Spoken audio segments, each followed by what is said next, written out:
गाजी की अगली एपिसोड के साथ हाजिर हैं। मैंने भारत में क़याम के दौरान अच्छी तरह से महसूस किया कि भारतीय हिंदू मुसलमानों से खुदा वास्ते का बैर रखते हैं और इन्हें बिला वजह जलील व ख्वार करने और बिला सबब कत्ल करने का कोई मौका हाथ से जाने नहीं देते। हिंदू खुद वही बात करें तो हर्ज नहीं, लेकिन अगर वही बात मुसलमान करें तो हिंदू धर्म पर हमला करने का बेबुनियाद इल्ज़ाम लगाकर हिंदू मुस्लिम फसादात शुरू कर दिए जाते हैं, जिनमें मरने वाले मुसलमान, जो कि कुल आबादी का 8वां हिस्सा हैं, की तादाद हिंदुओं से कई गुना ज़्यादा होती है। दिल्ली में अशोका और अकबर होटल भारत सरकार की मिल्कियत हैं। इन होटलों में यूरोपियन और अमरीकी ग्राहकों को गाय माता का गोश्त खुले बंदों में पेश किया जाता है, लेकिन इसी गांव माता को अगर कोई मुसलमान सब्जी फरोश अपनी सब्जी बचाने के लिए हल्का सा डंडा भी मार दे तो हिंदू धर्म की पोतड़ गांव माता की बेइज्जती को जवाज बनाकर एक हंगामा खड़ा कर दिया जाता है। हनुमान की निस्बत से बंदर हिंदू धर्म का एक अहम देवता है। भारत सरकार अपने इसी देवता को हर साल 40,000 से ज़्यादा तादाद में डॉक्टरी तजर्बात के लिए गैर मुमालिक को फ़रोख्त करती है, जो इस देवता की चीर फाड़ करते हैं। मैंने मुंबई से 12-14 मील समंदर के अंदर एलिफेंटा जजीरे पर, जहां चट्टानों में कोरों की बनाई हुई रिहाइश गाहें हैं और सुरंगें हैं, वहां लातादाद बंदर मौजूद हैं जो पिकनिक मनाने वालों का खाना झपट कर ले जाते हैं। मैंने एक मुसलमान को बंदर को कंकर मारने की पादाश में बेतहाशा पिटते हुए देखा है। इसी से आप भारत में मुसलमानों की हालत ज़ार का बखूबी अंदाज़ा लगा सकते हैं। अब्दुल करीम का मेरे कमरे में सोफ़े पर बैठने से झिझकना उसकी जहनी हालत की अक्कासी करता है। एक हिंदू चाय के व्यापारी, जबकि वो व्यापारी उसकी कर्नल का दोस्त भी हो, एक मामूली मुसलमान सिपाही सोफ़े पर एक साथ बैठने का सोच भी नहीं सकता। मैंने अब्दुल करीम की झिझक दूर करने के लिए उससे बेतकल्लुफ़ी की बातें करना शुरू की। उसके लिए ठंडे मशरूब मंगवाए, और जब कुछ देर में अब्दुल करीम ने नॉर्मल बिहेव करना शुरू किया तो मैंने उससे पूछा, क्या ज़रूरी बात करनी है? अब्दुल करीम अपने हवासों को मुतवज्जा करते हुए जो कुछ कहा, उसका लब्बे लुबाब ये था कि ज़िल्लत सहते सहते अब वो बेहाल हो चुका है और उसमें सूरत हाल को मज़ीद बर्दाश्त करने की अब सकत नहीं। वो रोते रोते मेरे पाँव में गिर गया। मैंने उसे फौरी उठाया और सोफ़े पर बिठा दिया। हिंदू अफसरों की गालियों और रवैये से मुसलमान सिपाही इतना मायूस हो चुका था कि मुझे मोम करने के लिए हिंदू रस्म व रिवाज के मुताबिक उसने मेरे पाँव छूने चाहे। मैं घुट घुट कर मरने लगा था। आपके रवैये ने ढारस बंधाई तो मैं आपसे बात करने का हौसला जमा कर पाया। आपकी कर्नल साहब से गुफ्तगू से मुझे मालूम हुआ कि आपका बम्बई में चाय का कारोबार है। खुदारा मुझे यहाँ से बम्बई ले चलिए। मैं ज़िंदगी भर आपकी खिदमत करता रहूँगा और आपको कभी शिकायत का मौका नहीं मिलेगा। अब्दुल करीम को मैंने फिर दिलासा दिया और कहा, मैं तुम्हारी हर मदद करने को तैयार हूँ और मैं मोतसब भी नहीं हूँ, लेकिन फ़ौज से भागकर जाने की वजह से तुम मफरूर फ़ौजी बन जाओगे। पुलिस तुम्हें तलाश करेगी या तुम पकड़े जाने पर लंबे अरसे के लिए जेल चले जाओगे, वरना सारी ज़िंदगी मफरूर की हैसियत में ही गुजार दोगे और पुलिस तुम्हारे रिश्तेदारों को बेवक्त तंग करती रहेगी। ये कहकर मैं खामोश हुआ और वो ज़रा तवक्कुफ़ के बाद उसे कुरेदने और टटोलने के लिए कहा, तुमने तो अच्छी तरह से देख लिया होगा कि हमारे मुल्क में मुसलमानों के साथ कैसा जलील सलूक किया जाता है। मैं बहुत खुले दिल का आदमी हूँ और अपने धर्म की तंग नज़री से नाला भी हूँ। बम्बई में मेरे अक्सर मुसलमान दोस्त हैं और उनसे मजहबी गुफ्तगू के दौरान इस्लाम की वसत नज़र और फरासत का कायल हो चुका हूँ। एक आध समाजी मजबूरियाँ हैं जिसकी वजह से अब तक खामोश हूँ, वरना मैं तो कब का इस्लाम कबूल कर चुका होता। मेरी ये बातें सुनकर अब्दुल करीम की बाँछें खुल गईं और वो मुझे इस्लाम की खूबियाँ बताने लगा। मैंने उसे टोक दिया और कहा, मैं इस्लाम का बहुत गहराई से मुताला कर चुका हूँ, लिहाजा तुम इस मौजू को छोड़ो और अपनी बात करो। तुम एक अच्छे और शरीफ ख़ानदान के फ़र्द हो और हालात का शिकार हो। मैं तुम्हारी भरपूर मदद करने को तैयार हूँ, लेकिन इसके लिए तुम्हें मुझसे अपनी वफ़ादारी का सबूत देना होगा। मेरे पूछने पर उसने बताया कि वो अंग्रेज़ी तो नहीं लेकिन हिंदी और उर्दू लिख सकता है। मैंने उससे कहा मुझे एक ऐसे आदमी की तलाश है जो सब कुछ लिख सके जो उसके जहन में हो। तुम यूँ करो अपने कर्नल के ख़यालात, जज्बात और काम के मुतल्लिक जो कुछ भी तुम्हारे इल्म में है वो लिख दो। मैं 3-4 रोज़ बाद तुम्हारे कर्नल के पास जाऊंगा और वहीं पर मौका देखकर तुमसे अपनी तहरीर ले लूँगा। और ख़याल रखना कि तुम्हारे कर्नल या किसी को भी इसका इल्म ना होने पाए। तुम्हारी तहरीर से अंदाज़ा लगाऊंगा कि तुम मेरे कितने काम के आदमी हो। इसके बाद ही मैं तुम्हारे मुतल्लिक फ़ैसला करूँगा। अगर तुम मेरे इम्तिहान में पूरे उतरे तो तुम्हारी सोच से भी बढ़कर तुम्हारा साथ दूँगा। गर्ज़ ये कि इस तरह की उम्मीद व बेम की बातों के बाद मैंने अब्दुल करीम को 500 रुपये देकर रुखसत किया। 1 बजने के करीब था और मुझे चाइनीज़ रेस्टोरेंट में आशा से मिलने जाना था। जब मैं रेस्टोरेंट में पहुंचा तो आशा मेरी मुंतज़िर थी। रस्मी कलमात के बाद आशा ने मेरी बेएतनाई के शिकवे शुरू कर दिए। कहने लगी, आप मिले तो मैं समझी कि मेरी मंजिल मुझे मिल गई। शायद ये मेरी भूल थी। भला बम्बई की रंगीन ज़िंदगी से मानूस शख्स की नज़रों में मेरी क्या वक़्त। मैंने आपसे यूं ही बहुत सी उम्मीदें वाबस्ता कर ली थी। आशा काफ़ी देर बोलती रही और मैं ये सोचता रहा कि वो मेरी बेहतरी वाली बात क्यों नहीं कहती जिसके मुतालिक उसने गुज़िश्ता शाम मुझे टेलीफोन पर बताया था। मैंने महसूस किया कि जब तक आशा को पुरउम्मीद बातों से राम ना कर लूँ वो मुझे कुछ नहीं बताएगी। मैंने आशा का हाथ अपने हाथों में थाम लिया और मोहब्बत भरे लहजे में बोला, देखो आशा, हर इंसान में कुछ अच्छाइयाँ और ख़ामियाँ होती हैं और मेरी ख़ामियों में एक बड़ी ख़ामी यह है कि मैं इजहार मोहब्बत में अल्फाज का सहारा लेने में हमेशा नाकाम होता हूँ। मैंने तुम्हें शायद पहले भी बताया था कि मैं जिस लड़की से मोहब्बत करता था उससे इजहार मोहब्बत ना कर सका, जिसके नतीजे में वो किसी और की जीवन साथी बन गई। उस लड़की के बाद जीवन में एक बहुत बड़ा खला रहा। जब तुम मिली तो मैं समझा कि मेरे जीवन में भी शायद बहार आ जाए, लेकिन तुम तो शादीशुदा हो, तुम क्यों कर मेरी जीवन साथी बन सकती हो। मैं फितरतन बहुत पॉजिटिव हूँ। अगर तुम मेरी बीवी होती तो मैं तुम्हारे बगैर किसी क्लब या पार्टी में ना जाता और तुम्हारे सिवा किसी के साथ ना नाचता और ना तुम्हें नाचने देता। ये एक नाकाबिले तरदीद हकीकत है कि औरत की सबसे बड़ी कमज़ोरी उसका किसी मर्द की ज़बान से अपने लिए इजहार मोहब्बत और उसके हुस्न की तारीफ़ सुनना है।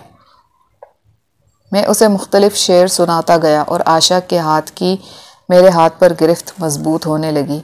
मैंने कहा, देखो आशा, मेरे जज्बात और ख़यालात की राह में तुम्हारी ज़िंदगी के लम्हात किस बुरी तरह से हाइल हैं। तुम आज एक मर्द की बगल में होती हो तो कल दूसरे की बाहों में, कभी शोहर के साथ तो कभी दोस्तों के हमरा। इन हालात में क्यों कर मुमकिन है कि मैं तुम्हें अपनी मंजिल समझूं और तुम मुझे। आशा की आंखें अपनी हकीकत की तलखी बर्दाश्त ना कर सकी और छलकने लगीं। उसने अपने रुमाल से आंसू साफ किए। जब वो ज़रा संभली तो कहने लगी, विनोद जी, बरसों से मेरा ज़मीर जिस पर मुझे कायल ना कर सका, आपने चंद मिनट में वो बात मुझे समझा दी। यकीन जानिए मैं दिल से आपकी पूजा करती हूँ। पहली मुलाकात से ही मैं आपको दिल की गहराइयों से चाहने लगी हूँ। आपको पाने के लिए मैंने कितने जतन किए। होटल में आपके कमरे में आई, ब्रिगेडियर के बेटे से आपको सिर्फ इसलिए मिलवाया कि आप में जज्बा रकाबत पैदा हो, लेकिन ये मेरी भूल थी। आप तो मुझसे दूर ही होते चले गए। अब मैं आपको और सच्चाई को समझ चुकी हूँ। अगर आप मेरे माजी को फरामोश कर दें तो मैं आपको यकीन दिलाती हूँ कि आज से, बल्कि अभी से ही, आप एक नई और बदली हुई आशा को देखेंगे। मैंने कहा, आशा, ये सब कहना आसान है और करना मुश्किल, और फिर तुम शादीशुदा हो। क्या तुम्हें जयचंद इतनी आसानी से छोड़ देगा? आशा कहने लगी, यही तो बताने के लिए मैंने आपको यहाँ बुलवाया है।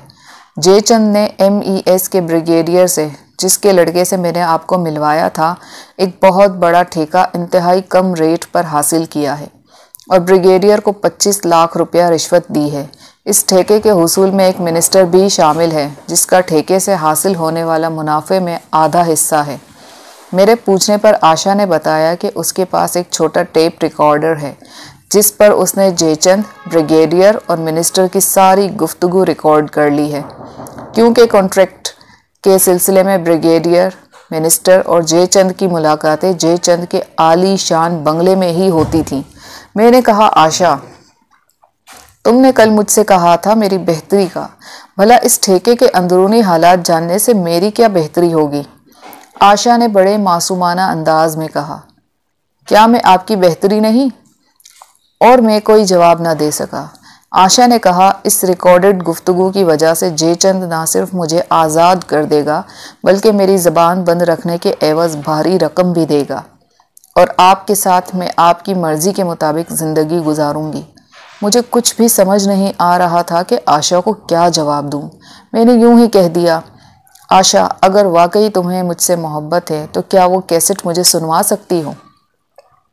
आशा ने फ़ौरन अपना बैग खोला और उसमें से एक दरमियाने साइज़ का टेप रिकॉर्डर निकालकर मुझे दिया और कहा, यह टेप रिकॉर्डर भी आपका और कैसेट भी आपकी। अब तो मैं आपकी इजाज़त के बगैर कोई कदम भी ना उठाऊंगी।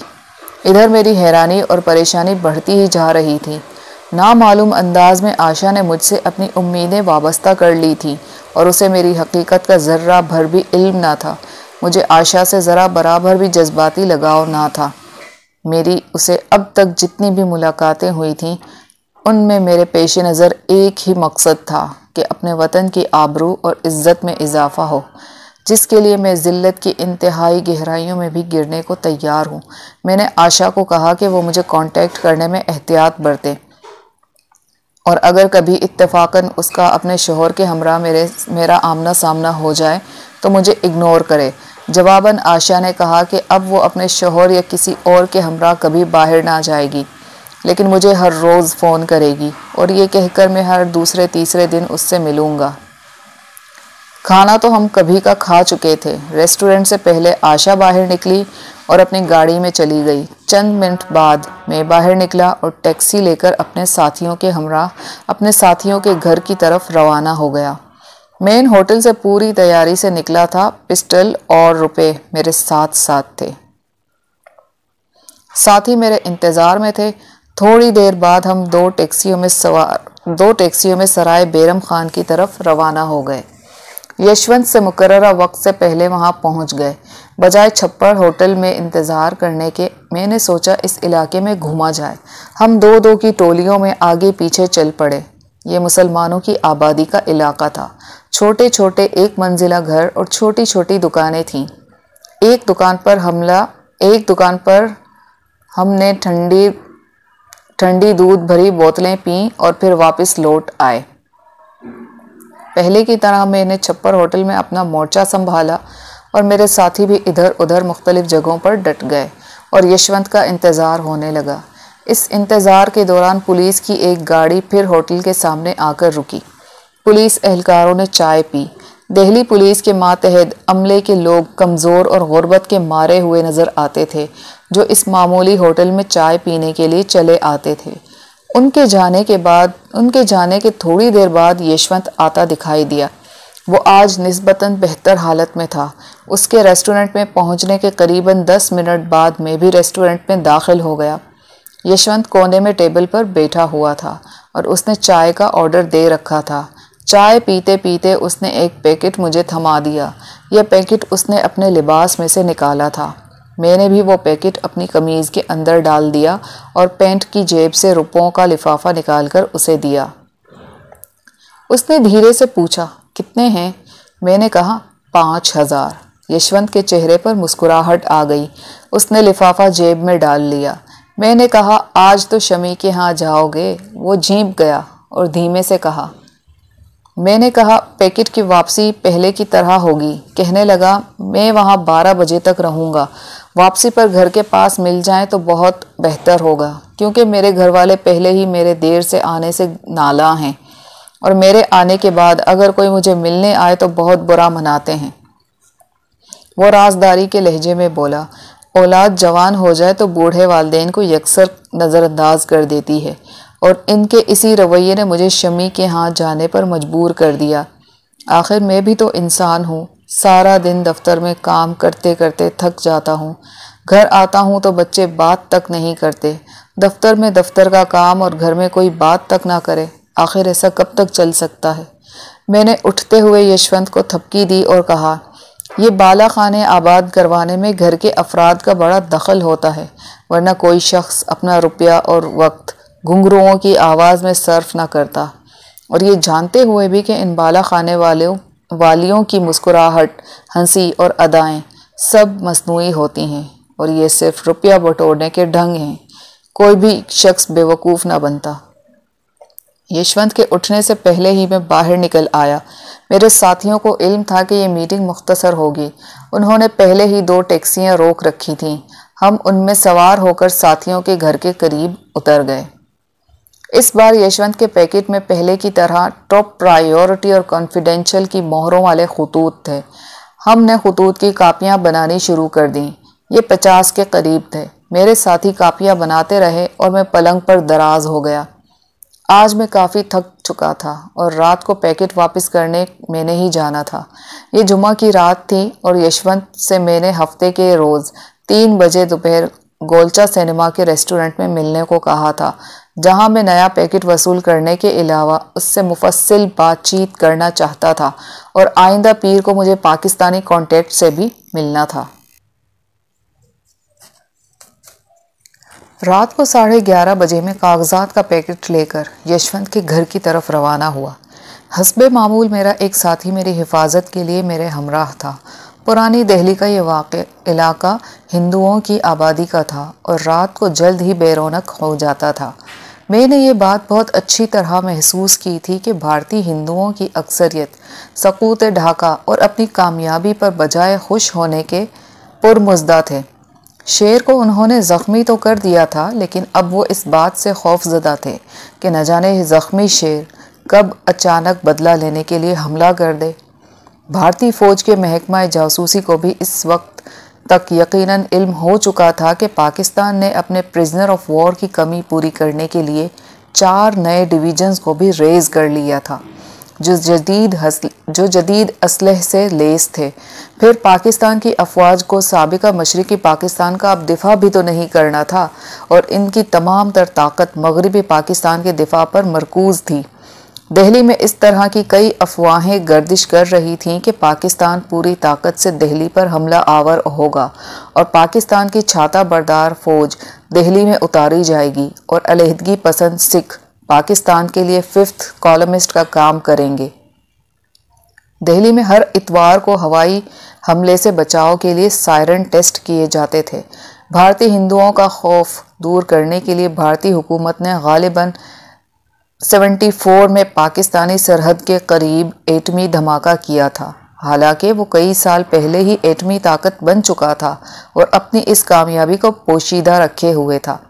भारतीय धमाके के फौरी बाद पाकिस्तान ने भी एटमी रिसर्च में तेज़ी पैदा कर दी और भारतीय अंदेशों के ऐन मुताबिक तेल की दौलत से माला माल मुस्लिम ममालिक ने पाकिस्तान की इस मामले में भरपूर मदद की, जिनमें नुमायां लिबिया था।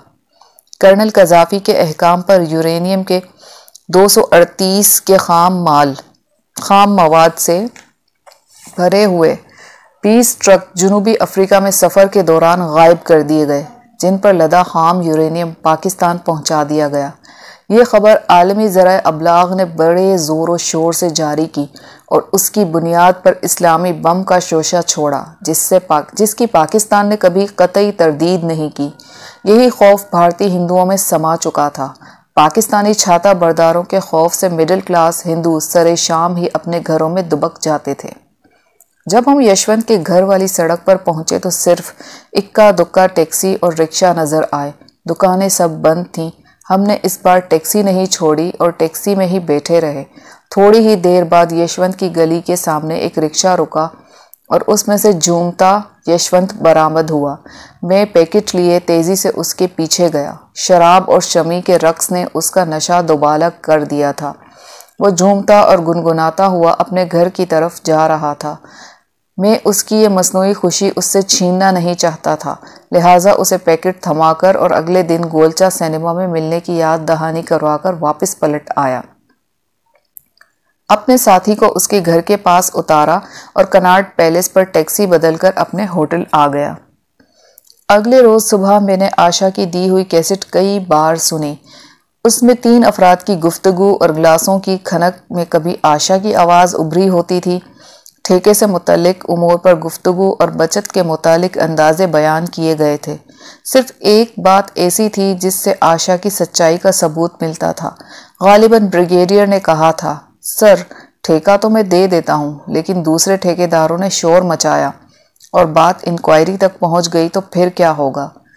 उसकी बात को दूसरी आवाज़ ने काटा, ब्रिगेडियर इसकी चिंता तुम ना करो, ये मेरी जिम्मेदारी है और जयचंद तुम्हारा हिस्सा तो तुम्हें ठेके मिलते ही अदा कर देगा। मेरी तो जयचंद के साथ हिस्सादारी है। जब तक ठेके का काम मुकम्मल नहीं हो जाता मुझे मुनाफा का हिस्सा नहीं मिलेगा। ये गालिबन मिनिस्टर साहब ब्रिगेडियर को तसल्ली दे रहे थे।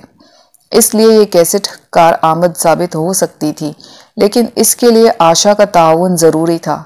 अगर वो हमें ठेके की तमाम तफसीलात मुहैया कर सकती तो फिर जयचंद के अलावा ब्रिगेडियर और मिनिस्टर को भी हम काबू में कर सकते थे। मैंने सोचा इस मामले पर आशा से आइंदा पीर या मंगल को फ़ोन पर गुफ्तगू करूँगा। पीर के दिन मुझे पाकिस्तानी कॉन्टैक्ट से भी मिलना था, इसके बाद ही आशा को फ़ोन कर सकता था। मुझे ठेके के मामले में जल्दी नहीं करनी थी क्योंकि ये अभी इब्तदाई मराहिल में था। ठीक 2 बजे में गोलचा सिनेमा गया। इस सिनेमा में मशहूर भारतीय फिल्म बॉबी नई रिलीज़ हुई थी और सिनेमा शायकीन से खचाखच भरा हुआ था। गोलचा सिनेमा की बिल्डिंग एक नहायत ही आला दर्जे का रेस्टोरेंट बना हुआ है। मुझे यशवंत से वहीं मिलना था। मैं रेस्टोरेंट में दाखिल हुआ तो यशवंत पहले ही से एक टेबल पर कब्जा जमाए दिखाई दिया। कई किस्म के खाने उसके सामने पड़े थे। आज वो बहुत निखरा हुआ लग रहा था। रस्मी अलेक सलेक के बाद वो कहने लगा, घर वाले तो अक्सर दाल और सब्जी ही पकाते हैं। मैं कभी कभार रेस्टोरेंट में जाकर मनपसंद खाना खाता हूँ या फिर शमी के यहाँ अच्छा खाना मिलता है। मैंने उसे छेड़ते हुए कहा, शमी के यहाँ का खाना तो यकीनन तुम्हें भाता होगा क्योंकि शमी का साथ उसे मज़ीद लजीज बना देता है। यशवंत कुछ चींप सा गया। अब चूंकि हम दोनों दोस्त बन चुके थे इसलिए वो बेतकल्लुफ़ी से कहने लगा, शमी रात भी आपका पूछ रही थी, कभी उधर का चक्कर भी लगा लें। मैंने कहा, यशवंत साहब क्यों अपने पाँव पर कुल्हाड़ी मारने का कह रहे हैं। इस बाला खाने पर सिर्फ शमी ही नुमाया है। अगर मैं वहाँ जाने लगा तो फिर आपकी दाल नहीं गलेगी। उसका हुस्न और अदाएं तमाशबीनों से सिर्फ पैसा ऐंठने के लिए हैं। जिस तरह पैसे के ज़ोर पर पहले दिन मैंने तमाम तमाशबीनों को खिसकने पर मजबूर कर दिया था, इसी तरह अब मेरे वहाँ जाने से आपको भी खिसकना पड़ेगा। इसलिए आप अकेले ही वहाँ जाकर अपनी तन्हाई दूर करते रहें और इसमें मुनासिब हद तक मेरा माली ताउन जारी रहेगा। आप मेरी ज़रूरत पूरी करें, मैं आपकी ज़रूरत पूरी करूँगा। और दूसरी बात ये कि तवाइफ के कोठे पर अरबों लुटाने वाले भी पैसा ख़त्म होने पर जलील और रुसवा करके निकाल दिए जाते हैं। इसलिए अपना पैसा होश व हवास में रहकर और हाथ खींच कर खर्च करें। कम खर्च करें लेकिन जाहिर ये करें कि आपके पास बहुत दौलत है।